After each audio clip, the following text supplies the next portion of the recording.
Hai, selamat bertemu kembali dengan saya Sahdat.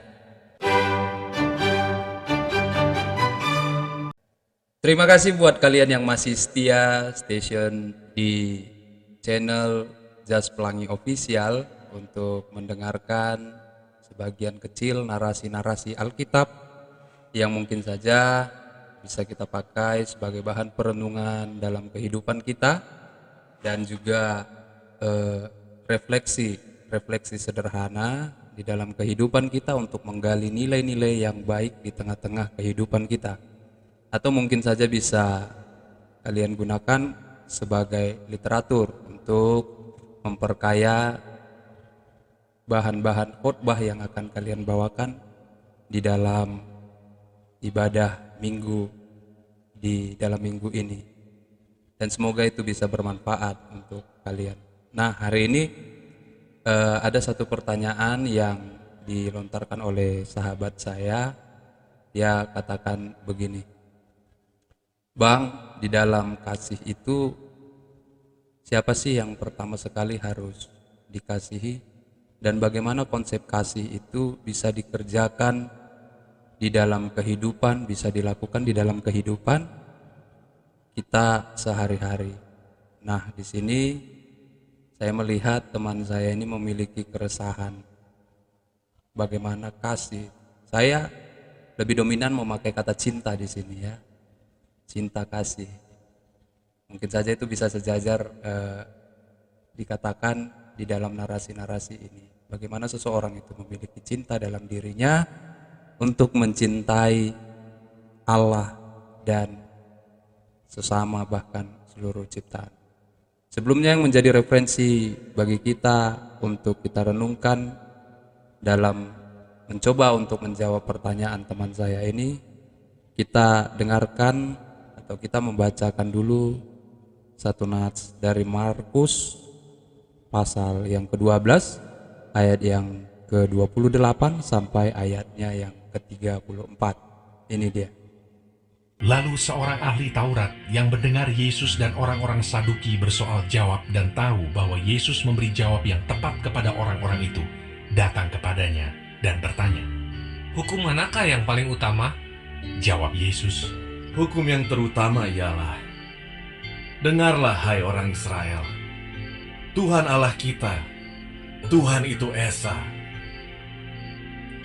Kasihilah Tuhan Allahmu dengan segenap hatimu, dan dengan segenap jiwamu, dan dengan segenap akal budimu, dan dengan segenap kekuatanmu.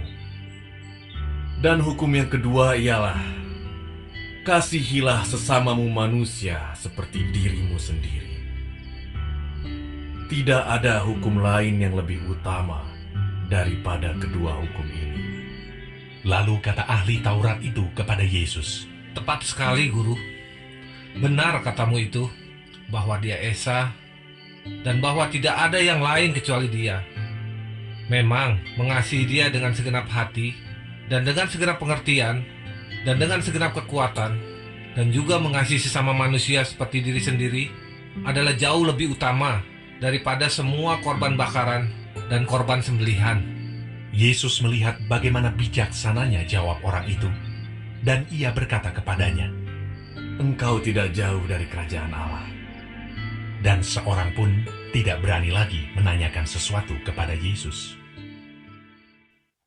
Nah, sahabat-sahabat, apa yang baru kita dengarkan tadi atau yang kita baca di dalam Alkitab kita, cerita ini merupakan sebuah cerita di mana yang tujuannya pastilah mengajar. Namun cerita ini terjadi setelah Yesus memberikan banyak nasihat, perumpamaan, dan juga hal-hal yang mengenai hidup keagamaan di tengah-tengah orang Yahudi. Dan Yesus juga banyak menjawab pertanyaan-pertanyaan ahli-ahli Taurat dan orang-orang Saduki pada saat itu. Nah, sebelum kita masuk lebih dalam, kita perlu mengetahui dahulu bagaimana dan apa sebenarnya motif orang-orang Yahudi ini mempertanyakan segala sesuatu kepada Yesus. Ya, tentu dalam konteks cerita ini orang-orang Saduki ini, ahli-ahli Taurat ini punya kepentingan khusus, punya motivasi khusus dalam setiap argumen dan pertanyaan mereka. Kenapa? Karena ada motivasi yang kurang baik sebenarnya yang terjadi ketika mereka melontarkan pertanyaan kepada Yesus. Mereka sengaja mempertanyakan segala sesuatu agar Yesus terjebak dengan jawabannya, dan itulah kesempatan bagi mereka untuk menjatuhkan Yesus di dalam pengajaran-pengajarannya. Karena mereka menganggap kelompok-kelompok Yesus ini sudah jauh lebih besar dari kelompok-kelompok orang-orang Yahudi pada saat itu. Sehingga Yesus dicurigai sebagai orang yang melawan idealisme keagamaan mereka. Nah, itulah motif buruknya kehadiran orang-orang Saduki yang melontarkan pertanyaan kepada Yesus. Tetapi bukan berarti kita harus menghakimi mereka sebagai orang-orang yang memiliki motivasi yang salah, ya. Karena salah benar di dunia ini tentu itulah yang seharusnya membuat kita semakin kreatif berpikir dan semakin menemukan jalan keluar melalui substansi kehidupan. Yesus masuk melalui substansi.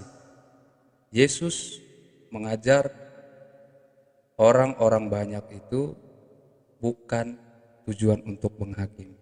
Di sini kita akan melihat bagaimana dia mengajarkan sesuatu yang luar biasa ketika orang Saduki itu bertanya kepada Yesus, hukum manakah yang paling utama?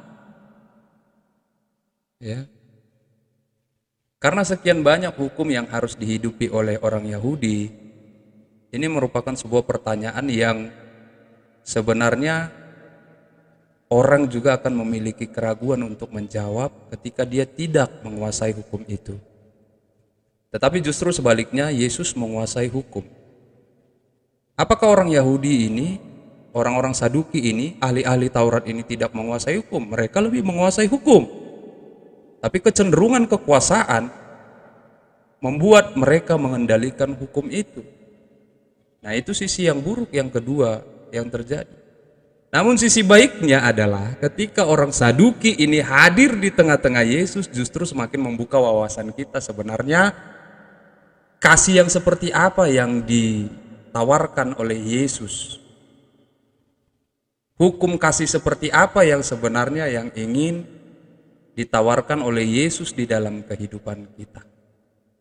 Ini dia pertanyaan orang Yahudi ini sebenarnya justru memberikan ruang kepada diskusi tentang cinta, tentang kasih yang mungkin saja kita sering mendengarnya. Mungkin saja kita bisa pernah mengalaminya. Mungkin saja juga kita pernah kecewa karenanya. Ya, tetapi Yesus mengajak kita untuk kembali berpikir sebenarnya seperti apa dan bagaimana implementasi dari cinta itu sendiri. Yesus menjawab pertanyaan mereka. Di ayat ke-30, Yesus katakan, kasihilah Tuhan Allahmu dengan segenap hatimu, dan dengan segenap jiwamu, dan dengan segenap akal budimu, dan dengan segenap kekuatanmu. Itu yang pertama. Yang kedua, kasihilah sesama manusia seperti dirimu sendiri. Dua hal ini menjadi fenomena, saudara-saudara, ya, yang terjadi pada saat itu, di mana tidak adanya keadilan dalam sisi kemanusiaan di dalam hukum yang mereka ciptakan itu. Makanya Yesus pernah cerita tentang orang Samaria yang baik hati, bagaimana melihat sesama manusia itu sebenarnya. Namun maraknya ajaran kepercayaan, maraknya penyembahan kepada ilah-ilah, kepada Allah, kepada Yahweh pada saat itu tidak memberikan solusi kepada peristiwa-peristiwa kemanusiaan yang terjadi. Kenapa orang beragama mencintai Allah, tapi realitas yang terjadi adalah ketidakseimbangan terhadap lingkungan kemanusiaan pada saat itu yang tidak menggambarkan keadilan, yang menggambarkan adanya intimidasi terhadap kelas-kelas bawah pada saat itu. Nah, ini yang ingin diajarkan oleh Yesus. Maka pernyataannya setelah itu tidak ada hukum lain yang lebih utama daripada kedua hukum ini. Itu artinya ketika engkau mengasihi Allah, di situ juga berlangsung pengasihan terhadap sesamamu manusia. Nah, Yesus mengajarkan sebuah pengajaran yang sangat unik, dan ini bisa diterima oleh semua orang. Kenapa? Ketika engkau menyembah Tuhan, ketika engkau beribadah kepadanya, ketika engkau memberikan segala sesuatu yang engkau punya kepadanya, seharusnya seperti itulah engkau memperlakukan manusia. Yesus ingin berbicara tentang kemanusiaan. Yesus ingin berbicara tentang keadilan dalam hal. Jadi percuma saja seseorang itu bisa mencintai Allah kalau dia tidak mencintai sesamanya manusia. Kasih yang ditawarkan oleh Yesus adalah kasih yang berlangsung secara bersamaan. Tidak ada memihak satu dan yang lain. Jadi kalau pertanyaannya siapa yang pertama harus dikasihi? Apakah Allah atau manusia? Ya, kedua-duanya berlangsung secara bersamaan. Ketika di dalam ibadah-ibadahmu, di dalam doa-doamu, di dalam ritual-ritual peribadatan, engkau mengakui Allah adalah kasih, Allah adalah sumber kekuatan, Allah adalah sumber pencerahan, maka seharusnya kita harus dipenuhi dengan hal-hal yang demikian. Sehingga itulah yang membuat kita semakin mengasihi sesama kita, bahkan seluruh ciptaan Tuhan. Karena kasih itu sumbernya dari Allah. Setiap yang bersumber dari Dia otomatis bukan kembali kepadanya, karena Allah tidak kekurangan kasih. Tetapi kepada siapa? Dalam teks ini Yesus ingin mengingatkan kita agar kasih yang bersumber dari Allah itu ditujukan kepada manusia. Mengasihi Allah bukan dengan sumbangan-sumbanganmu yang banyak, itu bukan dengan persembahanmu, bukan dengan kegiatan-kegiatan ritual beragamamu, tapi dengan apa? Ketika engkau melakukan semua itu, seharusnya juga engkau melakukan kepada sesama. Ini yang sulit, saudara-saudara. Kadangkala agama dijadikan sebuah pentas, sebuah pertunjukan untuk menunjukkan bahwa seseorang itu mengasihi Allah. Kadangkala jubah-jubah agama itu digunakan untuk menunjukkan kekudusan seseorang. Hari ini Yesus ingin ingatkan, semua itu gak ada artinya kalau engkau mengabaikan nilai-nilai kemanusiaan. Semua itu gak ada artinya kalau engkau mengabaikan ciptaannya. Karena dengan mengasihi seluruh ciptaan, dengan mengasihi sesama manusia, maka di sana telah berlangsung kasih Allah yang luar biasa. Apa yang perlu kita pikirkan sebagai pekerjaan iman kita di dalam kehidupan kita sehari-hari? Kedekatanmu dengan Allah akan menentukan bagaimana engkau dengan sesamamu.